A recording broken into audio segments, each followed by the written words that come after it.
Bonjour et bienvenue à toi sur Workspaces, ta chaîne qui te présente l'univers des mathématiques sous la forme la plus simplifiée que possible. Bien, à ce qui paraît, tu as des soucis en mathématiques alors que ton examen approche. Ne t'inquiète plus, tu viens de trouver la solution efficace qui te mettra au top pour l'examen. Donc, abonne-toi à la chaîne et n'oublie pas de laisser tes soucis en commentaire pour qu'ils soient résolus dans une de nos prochaines vidéos.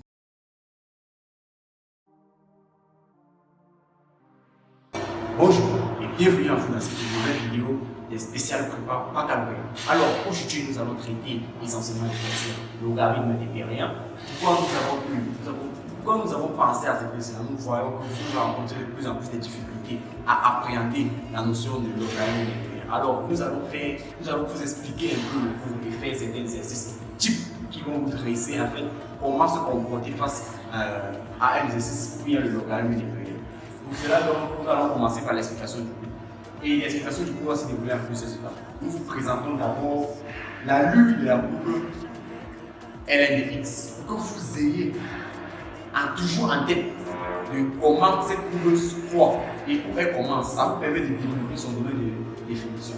On dit donc que la fonction qui a x associée ln de x est définie sur 0 vers a plus l'infini. Très important.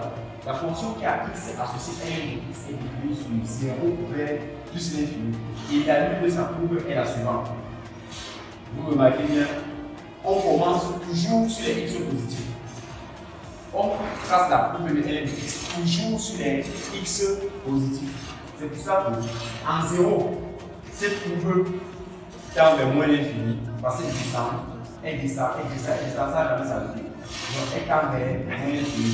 Elle coupe l'axe des abscisses en 1. Elle coupe l'axe des abscisses en 1. Cela veut dire quoi? Que ln de 1 est égal à 0. C'est ça qui vous traduit ici. Après, elle coupe l'axe des abscisses en 1. Ça veut dire que ln de 1 est égal à 0. Et ensuite, elle croît jusqu'à plus l'infini. Toujours en se rapprochant de l'axe OX. Donc elle a deux branches paraboliques, l'axe OX. Donc, avec cette allure de la courbe, nous allons beaucoup l'utiliser pour la détermination des limites au voisinage de 0 et en plus infini. Alors, vous devez connaître que plusieurs opérations peuvent être opérées sur la fonction logarithmique des périens.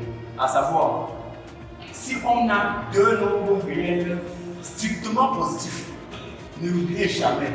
La fonction ln, on ne calcule le ln de quelque chose que s'il est strictement positif. C'est pour ça qu'on tient toujours à dire que A et B sont strictement positifs parce qu'on va calculer leur ln. N'oubliez jamais, on ne calcule le ln d'un nombre que s'il est strictement positif. Sinon, vous avez raté. Alors, on y va. ln de AB, c'est ln de A plus ln de B. Donc, ln du produit, c'est la somme des ln. ln de A, B fois B, c'est ln de A plus ln de B.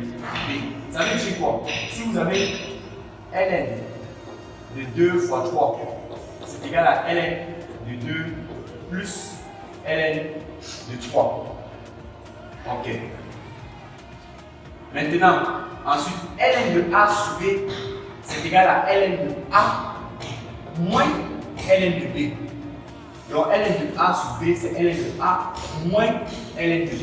Ça veut dire que ln de 2 sur 3, c'est ln de 2 moins ln de 3.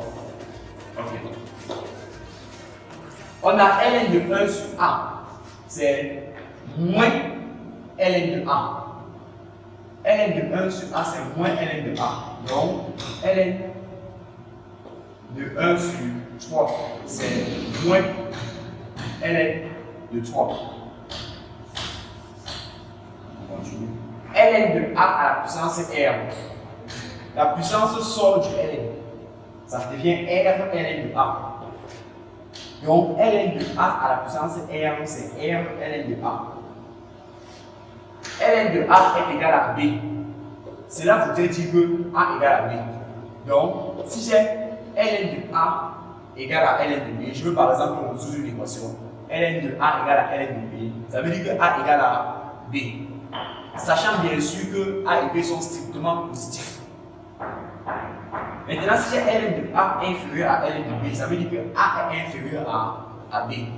Voilà donc, à grosso modo, les quelques 6 propriétés que vous devez avoir toujours en tête lorsque vous manipulez les ln. Toujours en pensant que le ln d'un nombre, on ne calcule le ln d'un nombre que si le nombre-là est strictement positif.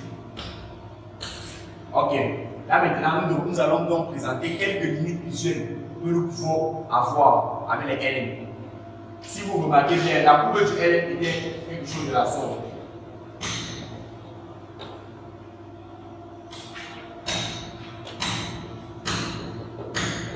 Là c'était 1. Alors, limite quand x tend vers 0, positif.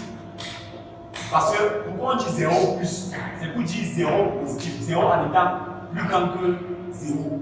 Parce que n'oubliez pas que le ln est défini sur 0 à plus l'infini. Bon, les nombres qui sont dans l'intervalle ne peuvent être que supérieurs à 0. C'est pour ça qu'on ne peut que prendre x tend vers 0, mais en étant plus grand que 0. C'est pour ça qu'on met 0 plus. Limite quand x tend vers 0 plus de ln de x. Regardez bien, quand on se rapproche de 0, ln est en train de décroître. Ça descend au fur et à mesure. Bon, ça part vers moins l'infini. C'est comme ça que vous pouvez le tenir. La limite quand x tend vers 0 plus de ln de x, quand on se rapproche de 0, le ln est en train de descendre. Ça descend, ça descend, ça descend, ça descend. Bon, ça tend vers moins l'infini. Donc, limite quand x tend vers 0 plus de ln de x est égal à moins l'infini. Limite quand x tend vers plus l'infini de ln de x, c'est égal à plus l'infini. Pourquoi? Au fur et à mesure qu'on part vers quand x tend vers plus l'infini, plus x est grand, plus ln augmente. Ln ne fait qu'augmenter, grandit. Bon, la limite en plus l'infini de ln de x, c'est plus l'infini. Maintenant, limite quand x tend vers 0, de x ln de x c'est égal à 0. Pourquoi? Vous devez connaître que la fonction y égale à x. La fonction y égale à x. La fonction y égale à x domine est toujours plus grande que la fonction ln de x. La fonction y égale à x est toujours plus grande que la fonction ln de x. Donc, quand on va calculer la limite de x ln de x, on va considérer en 0, on va considérer comme si on calculait seulement la limite de x. Parce que ça domine sur ln de x. Ça veut donc dire quoi? La limite quand x tend vers 0 plus de ln de x, on va considérer que c'est égal à la limite quand x tend vers 0 plus de x qui donne 0. C'est pour ça qu'on a 0 ici. Ok.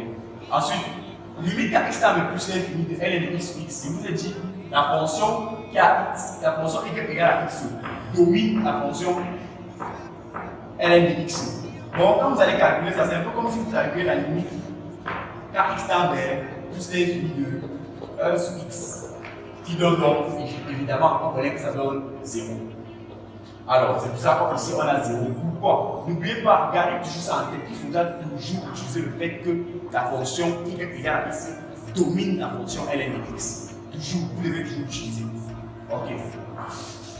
Maintenant, cette-là, vous devez la retenir et ne jamais l'oublier. La limite quand x tend vers 0 de ln de x plus 1 sur x est égal à 1. Ne jamais l'oublier. Car sinon, si vous l'oubliez, vous arriverez sur les limites où vous serez complètement égaré, perdu. Donc, pour ne pas faire face à cette situation, vous devez retenir cette limite qui est ln de x sur x égale à 1 quand x tend vers 0. Ensuite, on va voir la limite quand x tend vers 1 de ln de x sur x moins 1 quand x tend vers 1, ça donne 1. Toujours, il faut la retenir toujours. Ensuite, on a cette limite-ci. Limite quand x tend vers 0 plus de x puissance alpha, ln de x égale à 0. Je vous ai toujours dit qu'on connaît que la fonction, pour retenir ça de manière évidente, la fonction qui a x associé, qui a y associé x, domine sur la fonction ln de x. Donc, la fonction, quand bien vous voyez le x là, c'est un peu comme si vous calculez la limite quand x tend vers 0 de x puissance alpha. Il est clair que ça donne 0. Donc, vous devez toujours garder à l'esprit que x domine sur ln de x et faites usage de cela. Ici, là, donc, on a limite à x avec plus l'infini de ln de x sur x puissance alpha. C'est égal à 0. On peut toujours penser à la même chose. X se domine sur ln de x. Donc, on peut négliger ln de x. On peut prendre ça comme étant limite quand x avec plus l'infini de 1 sur x puissance alpha qui donne donc 0.